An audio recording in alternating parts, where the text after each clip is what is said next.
Hello everyone. তো আমি আজকে এক নতুন রেসিপি নিয়ে এসেছি। রেসিপিটা হচ্ছে ডিম বিরিয়ানি। তো আমি প্রথমে একটা পাত্রে জল নিয়ে নিয়েছিলাম। ওর মধ্যে আমি দিয়েছিলাম 2 চামচ নুন, লবঙ্গ, গোটা দারচিনি, এলাচ, তেজপাতা। দেওয়ার পর ওর মধ্যে আমি দিয়ে দিয়েছিলাম সাদা তেল। তারপরে আমি পাত্রটা বসিয়ে দিয়েছিলাম ওভেনে।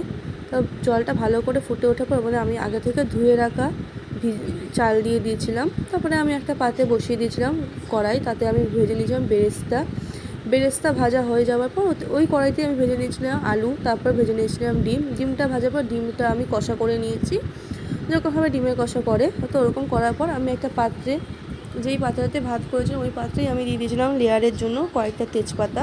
ওপরে আমি প্রথম লেয়ারে দিয়েছি ভাত আর ভেজে রাখা আলু, ডিম কষা, একটু বেরেস্তা, একটু হচ্ছে গিয়ে কেশর গোলানো দুধ, আর দিয়ে দিয়েছিলাম বিরিয়ানি মশলা। তারপর একটু দিয়ে দিয়েছিলাম স্বাদ মতন নুন, আর দিয়েছিলাম ঘি। তো আমি ওরকম করে 3টে লেয়ার করে নিয়েছিলাম। 3টে লেয়ার হয়ে যাওয়ার পর আমি ওটাকে বসিয়ে দিয়েছিলাম দমে বসিয়ে দিলাম আমি 30 থেকে 40 মিনিটের জন্য। 30 থেকে 40 মিনিট পর দম হয়ে যাওয়ার পর আমি আপনাদেরকে বেড়ে দেখাচ্ছি কতটা সুন্দর হয়েছে। তো দেখুন কতটা সুন্দর হয়েছে, আর প্রচুর একদম ঘরোয়া পদ্ধতিতে করেছি।